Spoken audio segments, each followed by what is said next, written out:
ধানের শীষের পক্ষে ভোট চেয়ে বিএনপি চেয়ারম্যান তারেক রহমান চট্টগ্রামের নির্বাচনী সমাবেশে বলেছেন, বিএনপি ক্ষমতায় গেলে দুর্নীতির টুটি চেপে ধরবে, কঠোরভাবে নিয়ন্ত্রণ করা হবে দেশের আইন শৃঙ্খলা। তিনি বলেন, দুর্নীতিগ্রস্ত ব্যক্তি কিংবা অপরাধী যে দলেরই হোক তার বিরুদ্ধে নেওয়া হবে কঠোর ব্যবস্থা। চট্টগ্রামের জলাবদ্ধতা নিরসন করে একে বাণিজ্যিক নগরী করে গড়ে তোলার প্রতিশ্রুতি দেন তিনি। হেলাল আহমেদ সজীবের ক্যামেরায় ইমরুল আহসানের রিপোর্ট।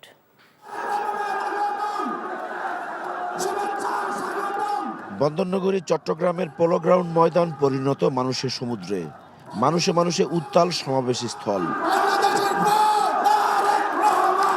বারুয়াউলিয়ার পুণ্যভূমিতে দাঁড়িয়ে লাখো জনতার উদ্দেশ্যে তারেক রহমান বলেন, ৭১-এর স্বাধীনতাকে রক্ষা করেছে ২৪-এর ছাত্র জনতার গণ অভ্যুত্থান। মানুষ পেয়েছে কথা বলার অধিকার। আওয়ামী লীগ স্বৈরাচার ভোটের অধিকার কেড়ে নিয়েছিল উল্লেখ করে তিনি বলেন, ১২ই ফেব্রুয়ারির ভোট নিয়েও চক্রান্ত থেমে নেই। বিগত ১৫ বছর যেভাবে আপনাদের রাজনৈতিক এবং অর্থনৈতিক অধিকার ছিনিয়ে নেওয়া হয়েছিল, সেরকম একটি ষড়যন্ত্র আবারও শুরু হয়েছে। আপনাদের প্রতি আমার আহ্বান, এই ষড়যন্ত্র সম্পর্কে সকালে সজাগ থাকবেন। এবার তাহাজ্জুদের নামাজ পড়ার জন্য উঠতে হবে, তাহাজ্জুদের নামাজ পড়বেন এবং ভোট কেন্দ্রের সামনে গিয়ে যার যে ভোট কেন্দ্রের সামনে গিয়ে ফজরের নামাজ জামাত করে আদায় করবেন এবং তারপরে লাইন দিয়ে ভোটের জন্য দাঁড়িয়ে যাবেন যখনই ভোট কেন্দ্র খুঁজবে। পারবেন ইনশাআল্লাহ। ১২ তারিখে যাতে কেউ কোনোভাবে আপনাদের ভোটের অধিকার কেড়ে নিতে না পারে সেই ব্যাপারে সদা সতর্ক দৃষ্টি রাখবেন, ইনশাআল্লাহ সতর্ক থাকবেন। ধানের শীষে ভোট চেয়ে সুশাসন প্রতিষ্ঠার প্রতিশ্রুতি দেন তারেক রহমান। দুর্নীতির বিষয়ে জিরো টলারেন্সের কথা বলেন তিনি। এই দেশের জনগণ, এই দেশের মানুষ যদি বিএনপির পাশে থাকে, ইনশাআল্লাহ আগামী দিনে আমরা একইভাবে কঠোর হস্তে দেশের আইন শৃঙ্খলাকে নিয়ন্ত্রণ করব। যে কোনো মূল্যে আগামী বিএনপি সরকার দুর্নীতির টুটি চেপে ধরবে। এই দুটি হচ্ছে আমাদের কমিটমেন্ট এই দেশের মানুষের কাছে।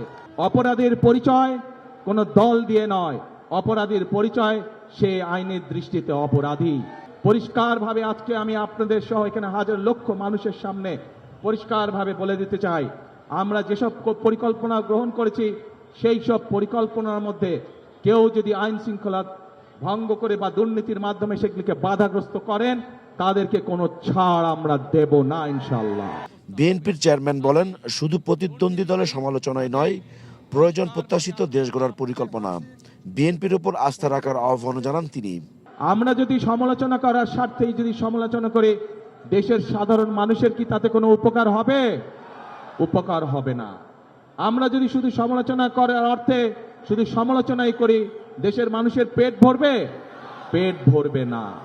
শিক্ষা, স্বাস্থ্য, কৃষি, কর্মসংস্থান, ব্যবসা বাণিজ্য সহ সব ক্ষেত্রে বিএনপির পরিকল্পনা তুলে ধরেন তারেক রহমান। চট্টগ্রামে ইপিজেডের সংখ্যা বৃদ্ধির কথা জানিয়ে তিনি বলেন, এ নগরকে বাণিজ্যিক রাজধানী করার উদ্যোগ বাস্তবায়ন করা হবে। বাংলাদেশের প্রত্যন্ত অঞ্চলে গ্রামগঞ্জ সহ সকল পরিবারের নারীদের কাছে আমরা ফ্যামিলি কার্ড পৌঁছে দিতে চাই। আমরা ধীরে ধীরে বাংলাদেশের সকল কৃষকের কাছে কৃষক কার্ড নামে একটি কার্ড পৌঁছে দিতে চাই। আজ এই চট্টগ্রাম সহ সারা বাংলাদেশের একটি বড় সমস্যা, সেটি হচ্ছে জলাবদ্ধতা। ইনশাআল্লাহ আমরা সকলে দুহাতে কোদাল দিয়ে খাল খনন শুরু করব, খাল খনন কর্মসূচি, যাতে করে এই দেশ থেকে জলাবদ্ধতা, বন্যার সমস্যা সবকিছু আমরা দূর করতে পারি। ইনশাআল্লাহ বিএনপি সরকারের গঠনে সক্ষম হলে পরে আমরা এই ইপিজেডের সংখ্যা বৃদ্ধি করব। বাণিজ্যিক রাজধানী খালেদা জিয়ার সেই উদ্যোগ যত দ্রুত সম্ভব আগামী বিএনপি সরকার সেটিকে বাস্তবায়ন করবে। আজ আরো কয়েকটি নির্বাচনী জনসভায় বক্তব্য রাখবেন তারেক রহমান। অনেক ইতিহাসের ইমরুল আহসান, এনটিভি নিউজ, চট্টগ্রাম। তারেক রহমানের গাড়ি বহরের সঙ্গে আছেন আমাদের স্পেশাল করেসপন্ডেন্ট ইমরুল আহসান। সরাসরি যুক্ত হচ্ছে তার সাথে। ইমরুল, বিএনপি চেয়ারম্যান এখন কোন জেলায় কর্মসূচি করছে সে সম্পর্কে জানান। কাকলে আমরা এই মুহূর্তে আছি ফেনীতে। আজকে তারেক রহমান চট্টগ্রাম থেকে যে নির্বাচনী প্রচার শুরু করেছেন, আজকে এখানে ফেনীতে দ্বিতীয় জনসভা, ফেনী স্কুল মাঠে, পাইলট স্কুল মাঠে। বলা যায় যে বৃহত্তর নোয়াখালী অঞ্চলে একটি জনসভায়, নির্বাচনী জনসভায় কিন্তু হচ্ছে। ফেনী, নোয়াখালী এবং লক্ষ্মীপুরের তিনটি জেলায় তেরোটি সংসদীয় আসন, এই 13টি সংসদীয় আসন থেকে নেতাকর্মীরা এখানে এসেছেন এবং এই 13টি আসনে বিএনপির যে মনোনীত প্রার্থী যে 13 জন তারা সবাই মঞ্চে এসেছেন এবং এই মুহূর্তে তারা বক্তব্য দিচ্ছেন।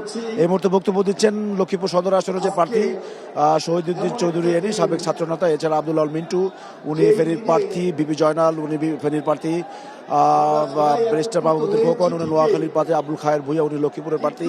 সব মোটামুটি সবাই যারা এই অঞ্চলে, মোহাম্মদ শাহজাহান নোয়াখালী থেকে প্রার্থী হয়েছেন, জয়নুল আবদিন ফারুক, সবাইকে আমরা মঞ্চে দেখতে পাচ্ছি। কিছুক্ষণের মধ্যেই 10 থেকে 15 মিনিটের মধ্যে তারেক রহমান এখানে এসে পৌঁছানোর কথা। তো যে ধরনের বক্তব্য উনি রাখছেন, যে উনি বলছেন যে বিএনপির যে পরিকল্পনা উনি তুলে ধরছেন, যেটির উপর উনি গুরুত্ব দিচ্ছেন যে এই পরিকল্পনা শুধু আসলে বিএনপির প্রতিশ্রুতি না, বিএনপি এগুলো অঙ্গীকারবদ্ধ যে তারা এগুলি বাস্তবায়ন করবে। এই কর্মসূচি, ফেনীর এই কর্মসূচি শেষে আরও 4টি জনসভা রয়েছে আজ। কাকলি। দর্শক, জানছিলাম তারেক রহমানের নির্বাচনী জনসংযোগের খবর।